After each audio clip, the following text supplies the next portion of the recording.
What if you could transform your biggest problem into an opportunity and see real-time transformation and learn from the challenges of some of the most intriguing leaders in the world? That's what the signature leadership process, the PRO format, is all about. You see, through a combination of executive, speed coaching, and handwriting analysis, I help world-class leaders not only uncover their authentic selves, but communicate their vision in a way that's personable, relatable, and motivating. Now, we're going to go through what's called my PRO framework. We start with the person's problem, we then look how to reframe it through their handwriting, and then look at the opportunity about how they can implement a solution, all within 20 minutes. And you're going to see some of the most intriguing authors, thought leaders, musicians, athletes, and more in a way they've never shared before, through their stories, through their real challenges that they have with a bit of vulnerability. And through that, you're going to be able to project your own challenge to see what you could learn from their process that they're going through as leaders. I'll see you on the Signature Leadership Podcast to see what you can do to transform your biggest problem into an opportunity for immediate growth.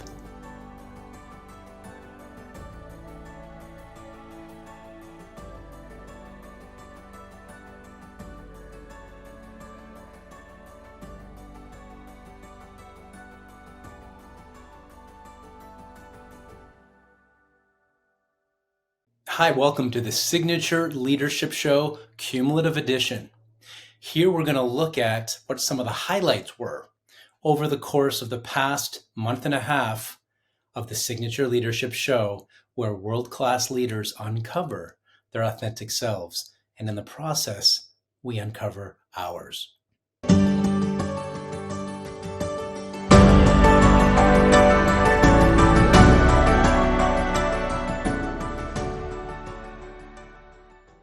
We looked at embodying empathy to give others with John Livesay.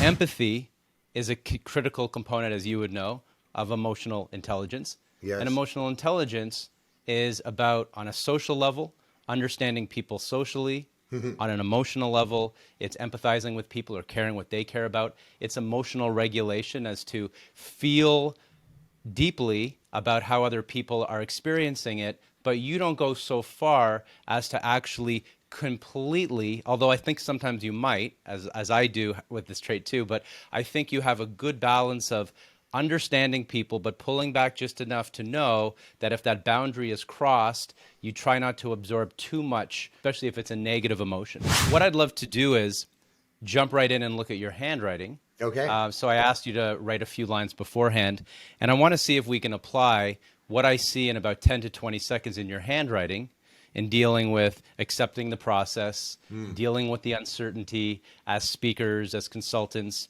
of when that work will come, even when there's been success in the past that we've experienced, and you've experienced a lot of success. I think we have also mutual ties with agencies who represent us, and you're represented by some of the top agencies in the world. As someone struggling in my youth to be openly gay and still feel lovable, that was a big, big issue. So I overcompensated. I had to be the best son, the best student, the best brother, the best employee, just to feel okay enough, that compensating for that.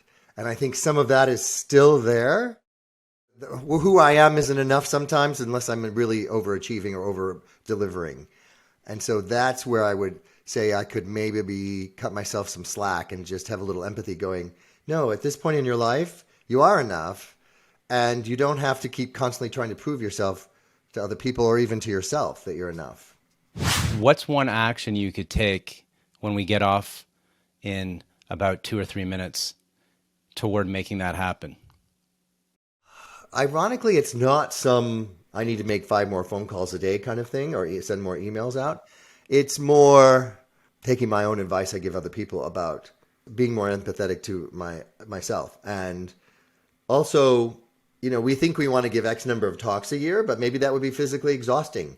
So it's like, just trust that whatever opportunities are coming along and the ones that I'm a fit for, that's the right pace, as opposed to in my internal head going, oh, I need to do this in order to feel enough or successful or whatever. Try to turn some of that internal judgment down volume wise.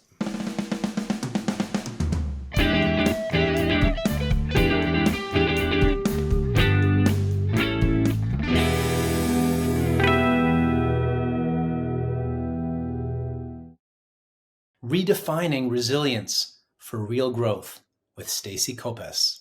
At 12 years old, that's where I actually had an accident that left me a quadriplegic and needing a wheelchair for the rest of my life. And so, to most, that would probably go, that's the obvious event. But for me, what I really feel, and I think tying into that fear of success, and I didn't realize this until probably in the last 5-10 years, is that I grew up in an environment where I never got told that I did a good job.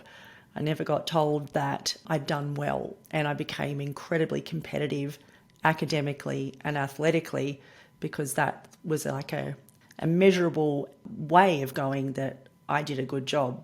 But because I never heard it from anybody close to me, then, potentially I think that could still be. And I thought I'd sort of gotten over that bit, and I went through stages where I'd enter business awards and do all that sort of stuff, and then got to the realization where I had to ask myself, is this something that is right for me right now, or is it 5-year-old Stacey going, Mum, Dad, be proud of me?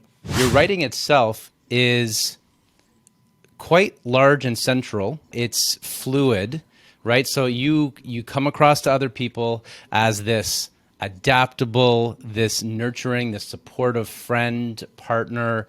This is how people experience you. What I do notice is the actual angle of your writing is mostly up and down, meaning it doesn't really slant that far to the right, which would be expressing yourself emotionally. So what all that really means is, and if you pull it up a little bit, I'm going to pull all this together, up higher. Yeah.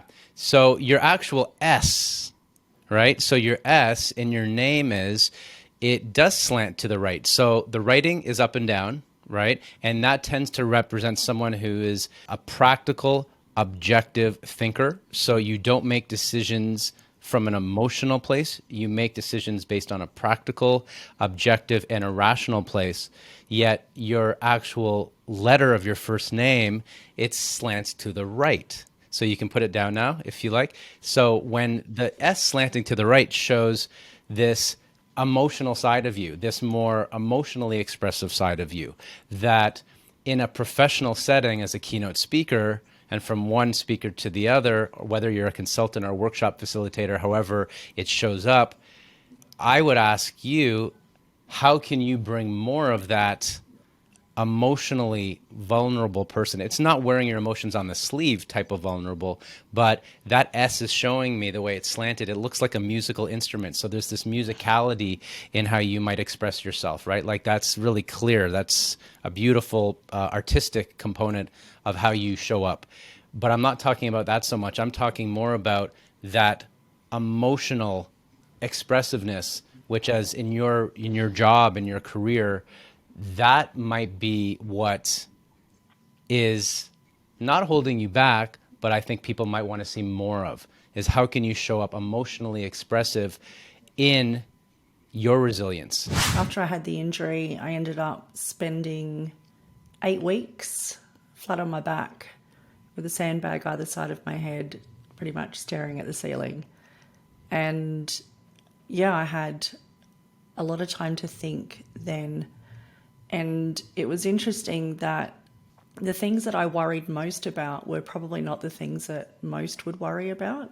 Like I was obviously I was worried about not being able to pursue a career dream, not being able to play sports. I was very athletic. But the thing I was worried most about at that time was my parents actually finding my journal. And then the first time I actually went home for a visit, the first thing I did was I actually went into my bedroom, I found the journal and I tore it into little pieces and threw it in the bin. And it was at that moment that I sort of, I felt, again, it was hard because it was like ripping up so much of my past life, but I felt, I guess, a sense of empowerment in that moment, even though it was quite a traumatic experience. But I guess the fear of it being found and read was greater than than the experience of actually tearing it up. And so it was a really challenging experience to do, and I haven't really spoken about that. And then I actually never ever kept a journal again after that moment until probably 10 years ago.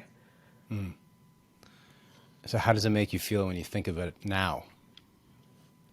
Yeah, I still feel it was. I did it from a place of strength, in that it was at the time I didn't realize, I guess, how much it was kind of putting a closure on a previous life. But now I kind of feel that it was almost a symbolic saying goodbye to, who I was and who my plans were to be, and then going, okay, look, let's look forward now rather than spend too much time looking back.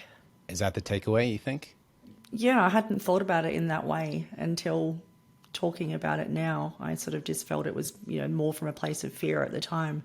But, now when I do think about it, I think, yeah, it was probably a little bit of, okay, that bit's over.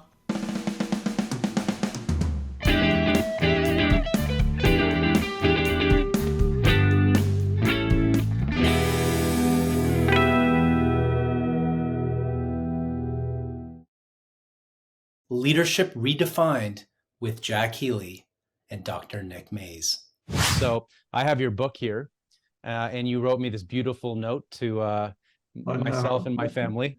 And one trait that stands out to me, and I'd love Nick's take on this just from reading the memoir and your understanding of being a professor of history as well, your T-bars, so that's your lowercase t, in some instances are very high to the top. And when I did a TEDx talk and I analyzed leaders throughout history like Mandela, they had this interesting dichotomy or paradox between very high T-bars, which is the visionary, and very short, like low T-bars, which sometimes is humility. But especially the high ones I want to focus on for a moment. When Pino said that to you, and it might be awkward because you are this larger than life figure to me, and yet I love you on a personal level too, as a friend and a mentor. What do you think it is about you, or what did other people say about you, if it's easier to reflect on what other people said, that made you this visionary leader that could create the impossible? From the Amnesty tours is what we're talking about, what you did in Chile that day with Pino. What do you think it is about your visionary leadership that helped Amnesty thrive, that's helped Human Rights Action Center thrive? Any cause that you put your focus on, it seems to leave the world a better place. What is it about you in terms of your visionary leadership, reflecting back on your life to this point, that's helped you become the leader you are? I don't really know the answer. I'll give it a try, Jamie. I think aside from my mom and Ferial, God gave me one wonderful special gift that's somewhere here in my throat. Sting used to call Jack speaks with a tear in his voice. And there's a Jack 2 in me. And I don't know Jack 2. I know Jack 1. Jack 1 is the guy that goes to seminary, can hardly get through it, dyslexic, born without a dad, born with a crossed eye, little, and my brother's 6'4", that's Jack 1.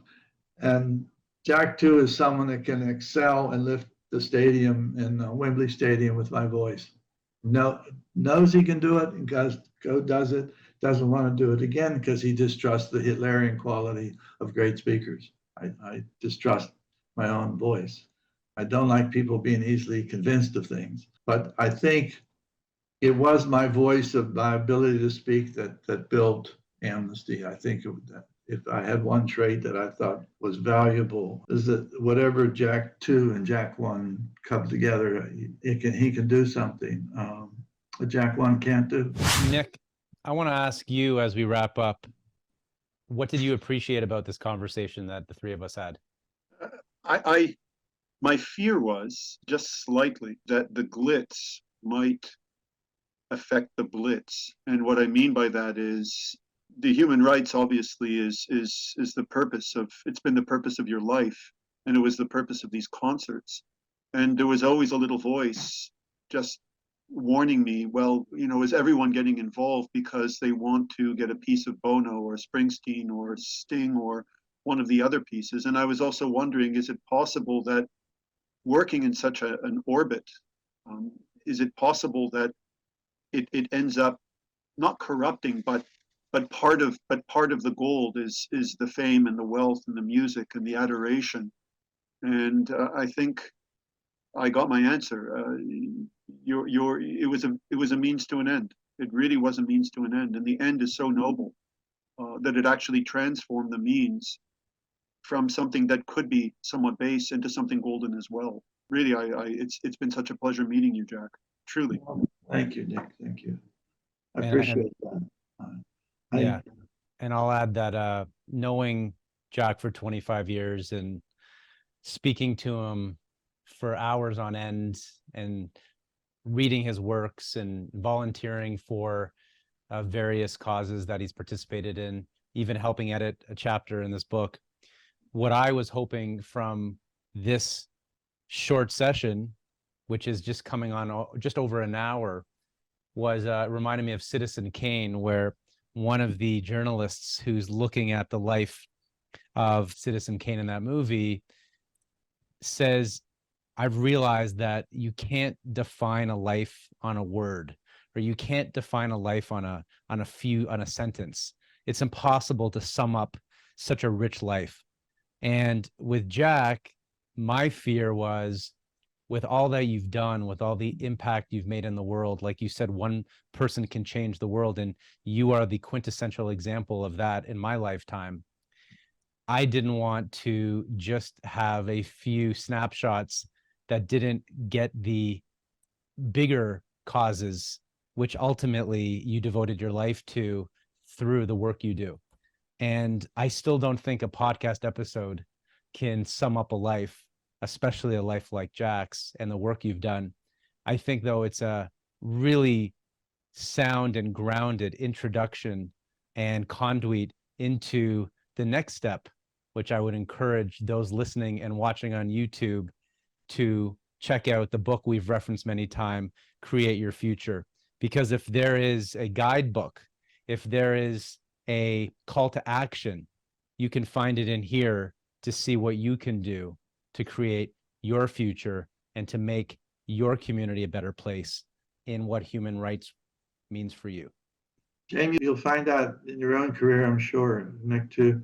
However, I've done here, it's also the quality of the person asking me the question. I'm not joking about it. I can do a lot of podcasts. I've never done one this good.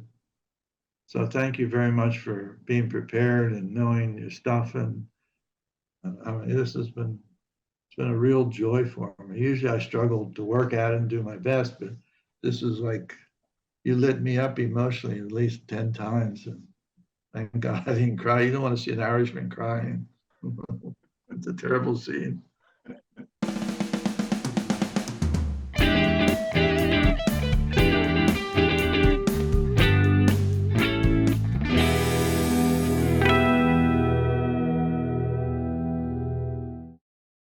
Overlooking challenges and embracing a nonlinear mindset with Elizabeth McCourt. And then I have clients. I do work with a lot of scientists and engineers, just so happens, and they're all incredibly creative and often have something they do that's wildly creative. And I think I see the two things as compatible, not two separate things.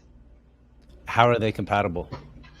Well, I think the openness and way of thinking, that you have to be open to fail and make mistakes. And sometimes mistakes in art, as we know, are wonderful. I mean, you as an artist, wonderful mistakes. You make a mistake and you think, gosh, that's, I wanted to do it like this. And you made the wrong color, the wrong quote unquote color, when it actually turns out to be a beautiful mistake that leads you in another direction. So I think there is this element of experimentation, failure, and resilience that goes hand in hand with this very open approach. I mean, maybe even growth mindset rather than fixed mindset, you could say as well. What is your vision incorporating what it means to be a polymath in your book as it's moving forward? Well, there is a chapter on the polymathic approach, but I think it's, in a way, I just did a research project on inclusivity, just as generally, that it really means if you don't have, there are certain paths that lead to whatever it is you're doing. If you're a doctor, of course, you have to go to medical school. But then there are so many people with a lot of wonderful skill sets that can be applied in different modalities. And so I think this is, the editor was reading, she's like, it's really this approach to life that you take. My own philosophy is that you take everything that you've done and experienced, both good and bad, and that's brought you here. So how do you take that whole collection of things and move forward? How do they help? How do they inform? How do they contribute or not to whatever it is you're doing? And so that the book is really about that, taking different ideas and modalities and using that, whether it is art, if it's music, just talking about that liminal space of uncertainty and how do you use that discomfort to move forward. I really resonate with that. My sister, whenever she sees me doing something that she finds interesting, she seems to sometimes go to statements around, I totally see why that's happening for you, because it's a cumulative. It's cumulative of all these different areas that I've seen in your entire life all come to fruition in this art or in this research project or in this new speech or podcast or wherever that might be. And so I really resonate with that, is how do we take both the good, not necessarily the bad, but the opportunity and the learning and mix it into this kaleidoscope or this recipe of what that new possibility is. Exactly. Your father, is that your father's name? It is. Okay, so I'm going to make a assessment here. You can tell me if I'm wrong or off.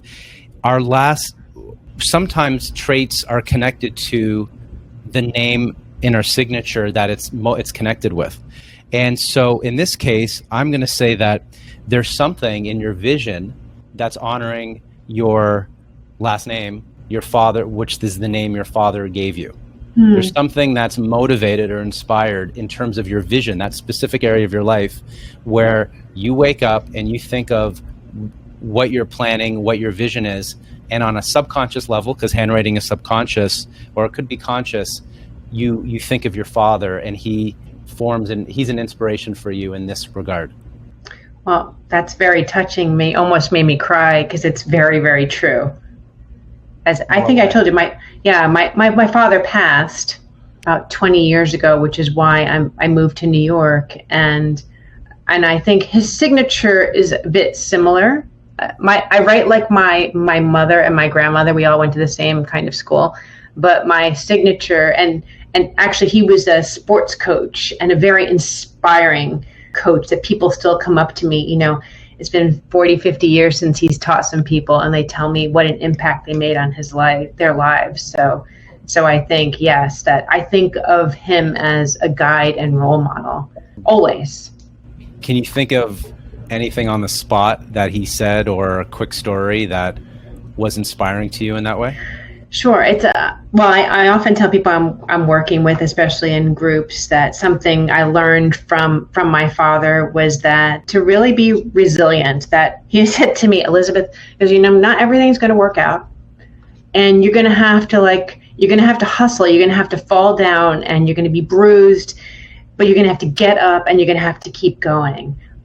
So I was like kind of a skinny child, and I was on an all boys soccer team, and he was like, you got to be tough.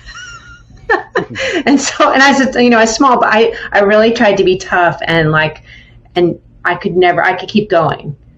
I could get up and keep going. I can always keep going. So that resilience is something that has been baked into me since childhood. Okay. Well, thank you for sharing that. Yeah, sure. That's inspiring in itself.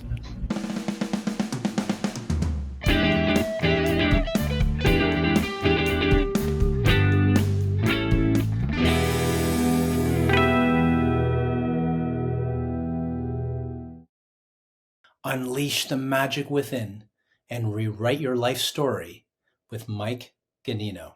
There is a deep level of sensitivity in how you come across in the world. So you see that in the loop on the D. So sensitivity is a strength, it's a blessing, but sometimes if it shows up in different contexts, it could become a curse if that sensitivity is not used in a way that serves us. So from what you said in terms of what I'm hearing, which is not always the best active listening prompt, but it's looking at how to find that spark or that magic that I know you bring out in others so almost effortlessly. I mean, I've seen you do it in action. What I'm looking for right now is, and I'll look at other parts of the handwriting, but that sensitivity really jumps out, is you're what I'm seeing here is deeply sensitive, self-aware, like hyper self-aware of how you show up in the world. There's a lot of empathy and compassion for others, but I wonder if in this case, are you extending the same level of empathy and the same level of compassion and almost giving emotional space for yourself to develop that magic as you would to your clients? Yeah, probably not. I mean, that feels accurate. That feels healing to hear, to think. And I'm hearing the emotion before the analytical brain taps in and is skeptical and judgmental and doubtful and fearful. I'm really excited to read whatever you come up with. I would read, right? I mean, I follow you and your career and your writings, and I'm a fan, but I'm really curious to see if you do go that path into that road less traveled, although I know you've traveled that and have been exploring it, but in maybe a different context, what that sensitivity, what that emotion, what that trauma, if sublimated and repurposed for an audience, what that might look like and who might it help and who might it serve.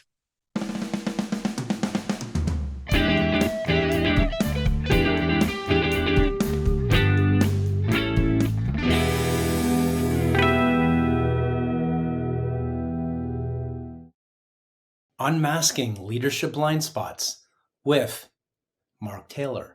What makes you think that scoring high and pleasing when you're an executive coach leading other leaders, that could be a problem and not a possibility? Well, that's a good question. I mean, I think it is, fair to want to please your clients and please your members, as I want to in my case. I hear a lot of people that say, well, I don't care what people think, which I don't even know if I believe them, because I think we do care what people think. It could get in my way. One of the things that I strive for is courageous authenticity. So I want to be straight with you. I want to be able to tell you what I think might be your blind spot. So I'm not looking to please you in that act, but I could see how the fear of you not liking me, because sometimes people don't like it when you give them straight and direct feedback, could come up.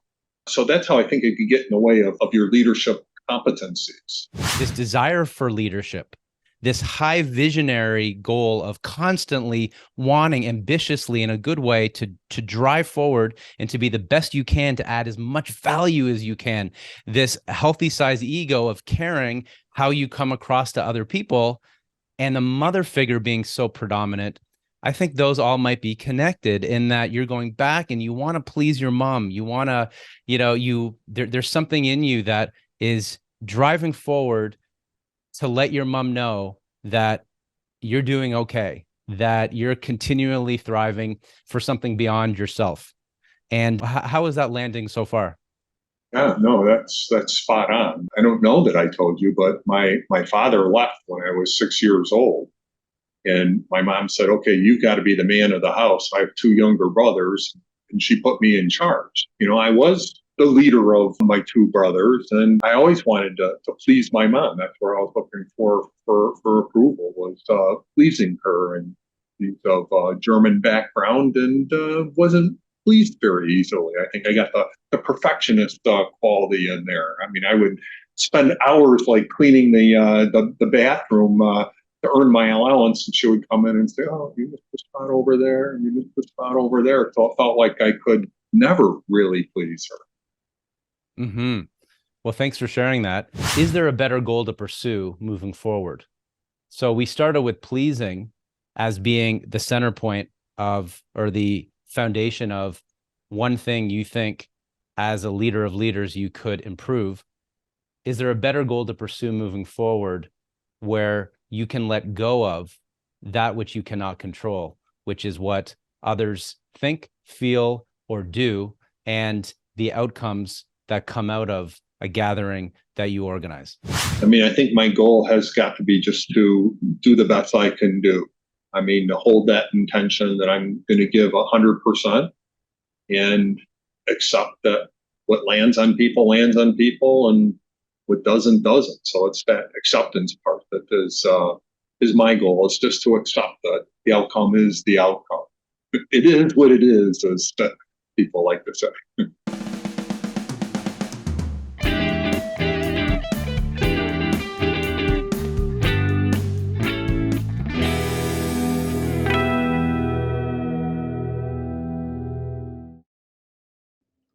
Gambling Addiction, the Hidden Epidemic, with Howard Cohen.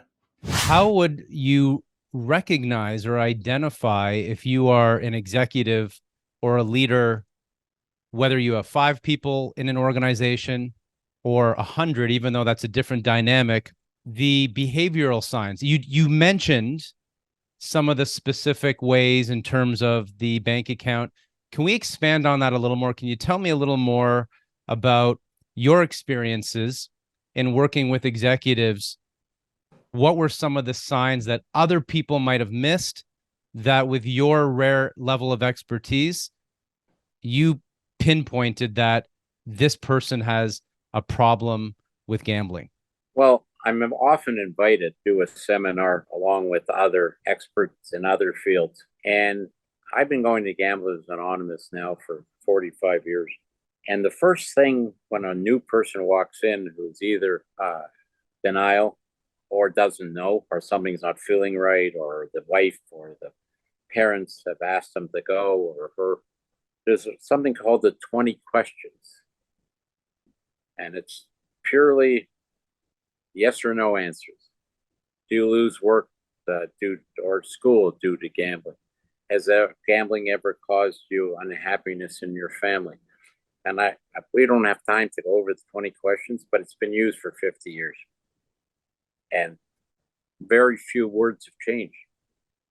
And when Harvard Medical School came up with this, they said if you answered at least 7 of these questions, never mind 18, 7, you may or could very well become a compulsive gambler and addict. And nothing's changed.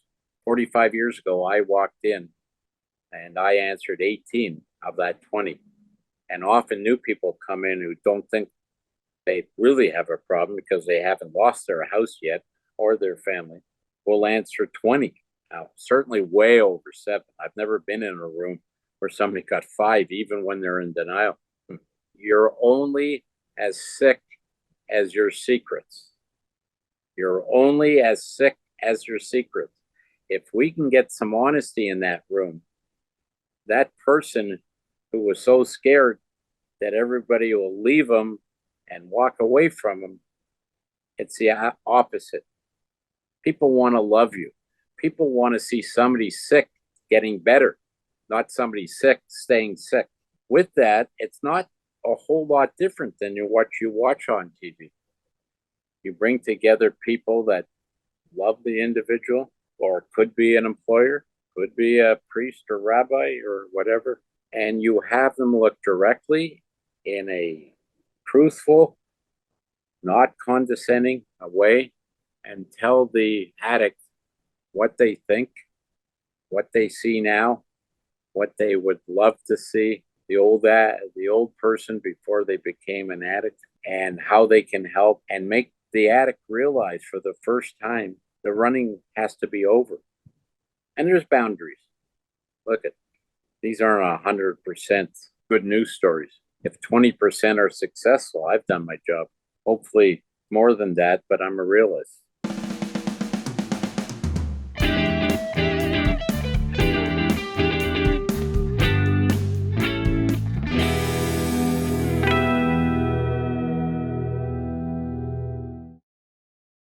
Sales Strategies for the Empathetic Leader with Wally Bressler. I'm a big fan of Kristen Neff, Dr. Kristen Neff. She talks a lot about self-compassion. And, I think historically we're good at offering compassion to other people, but we don't do such a great job of offering that same compassion to ourselves. Globally, in my opinion, empathy is really just doing your best to truly understand what somebody's gone through or going through so that you can connect with them at the highest level and then give them actionable, meaningful strategies and support so that you can take them from where they are to where they want to be. As hard as this might be to believe with what you could see in that one stroke. So it's really strong depth. You put particular pressure, unless I could be wrong with the rest of the writing, I was looking at depth.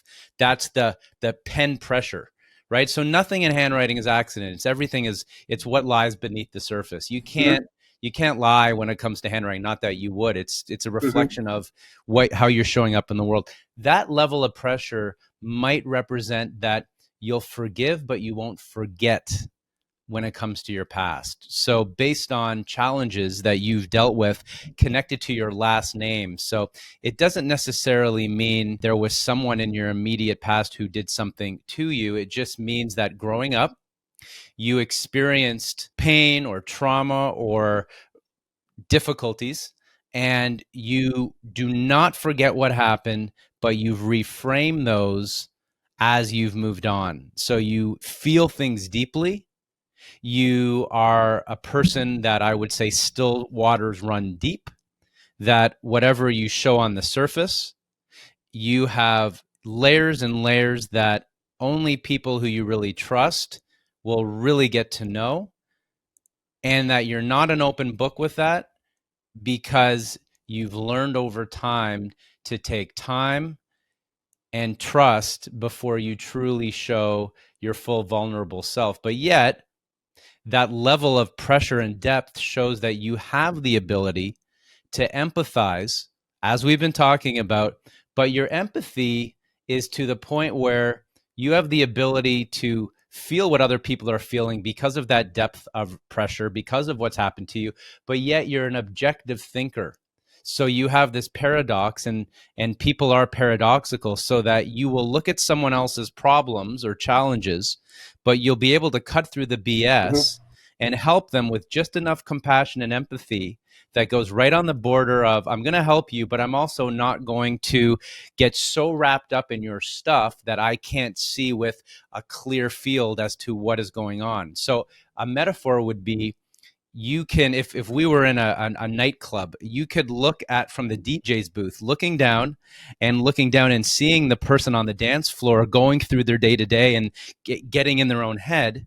And then you could actually come down from the DJ booth, stand beside them and say, hey, I can help you on this level, but I'm also seeing from this view from the balcony, and having the ability to move back and forth with a level of depth that most people never get to. It's pretty mind-boggling how you figured all that out. That's crazy. That's insane, dude. I mean, all of that, 100%. And, the one thing that I have that used to be a much bigger issue for me, which isn't as much now, is that getting too involved in people's lives, And what I've learned from myself and with dealing with other people is a lot of times when we experience pain and trauma as a child and we don't really have a lot of self-love and self-acceptance, number one, it's very painful for us to go and deal with it. Number two, it's a lot easier to go find somebody else to help and feel good about that than trying to work on our own stuff.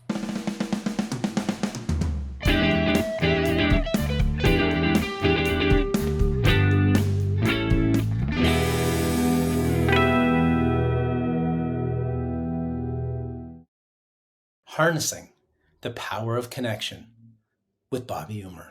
Where is that fear coming from when it comes to this particular idea landing in the community of people you want to reach?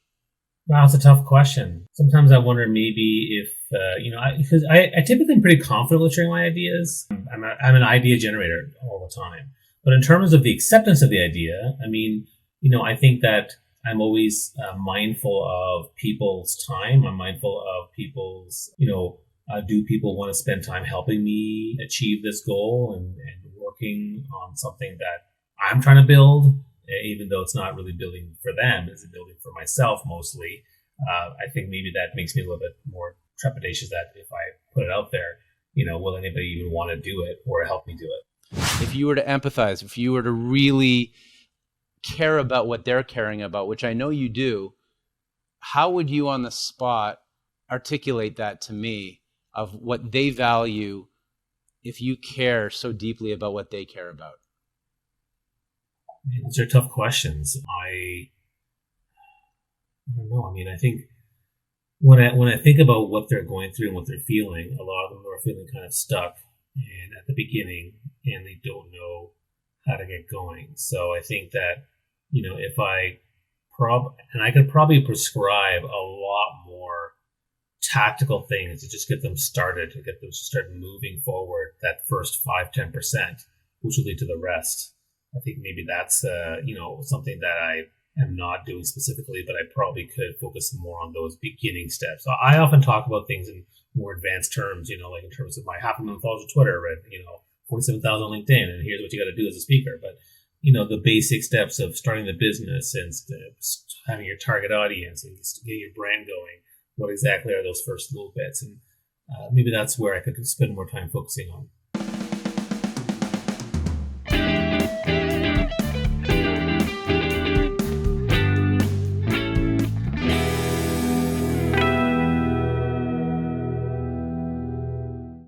So if we're back together in a few months, celebrating this passion project and how it's evolved and grown beyond what you ever could have imagined was possible, what are the things we're celebrating? Well, first, you. I just am such a fan of you as a person and as a dad and a husband, and your creativity and your energy is always just a joy to be around, virtually, and I can imagine in person for the audience who gets to hear you. Also, the biggest thing I appreciate is the number one thing that comes out of my handwriting is empathy, because I've been working on that and I teach that. And so to me, that's probably one of the highest compliments I can ever give or get, is that somebody feels safe enough to be themselves around me and vice versa. As far as the action goes, it's going to be actually writing out when I'm signing, obviously not when I'm signing my official documents, but when I'm actually signing my name and stuff, to actually write it out fully and just, practice doing that and sort of owning that entire space.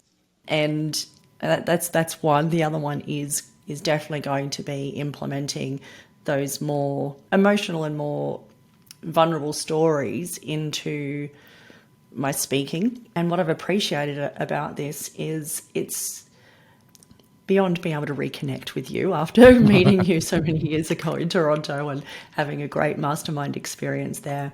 But I've really appreciated being able to see the links and in my handwriting, and I think you've nailed a lot of it about how I actually am in a lot of things. But to be able to then tie the handwriting into these practical challenges, my goodness, this is such a unique combination, and I've really appreciated it. I do a lot of interviews, but this has just been probably the most unique one that I've done to date. So I really appreciate being able to have that experience with you. 12 months from now, see, almost next summer. Oh gosh, I definitely want to be celebrating, well, a good start to the year always, but I do want to have this book finished and on its way to being in production for 2024 fall publication. Specific, isn't it? Yeah. It's so infrequent that we sit down and we look at ourselves this way. I think as people who are leaders, whether you're a big L leader with a title that makes you a leader, or a little L leader because you just influence change in the world, it's so infrequent. We're such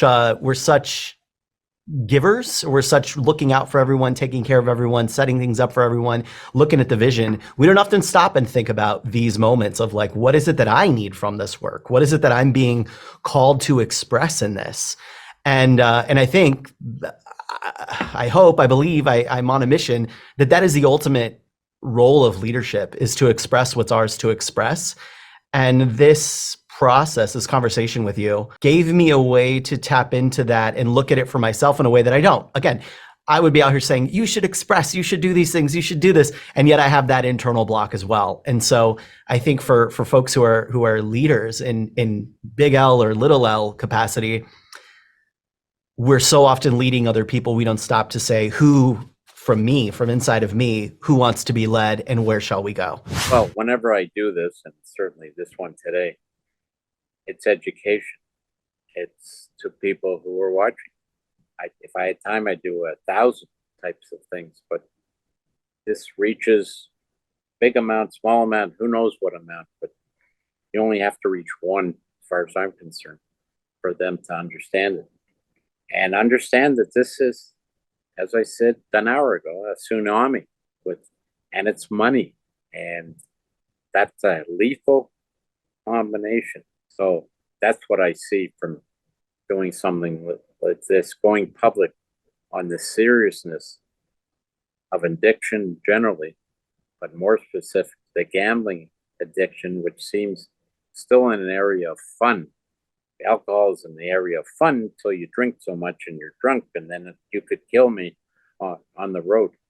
Gambling is reaching, we have people who run off on a car, go 100 miles an hour on their way to a cliff and kill 2 people on the way. So don't dismiss it. Do something about it.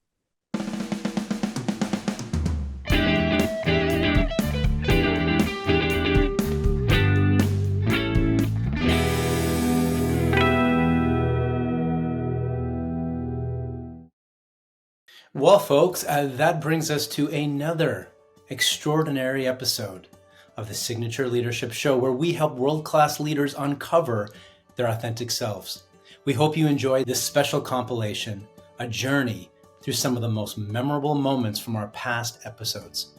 It's been a blast reliving those enlightening conversations and incredible stories with you all. And remember, if you missed any of our previous episodes, now's the perfect time to catch up. We were just rated one of the top independent podcasts on Good Pod's platform. As we wrap up today, I want to take a moment to express my gratitude to all our extraordinary guests who have shared their knowledge, their vulnerability, their insights, and stories with us. It's their voices and experiences that have made this podcast what it is today.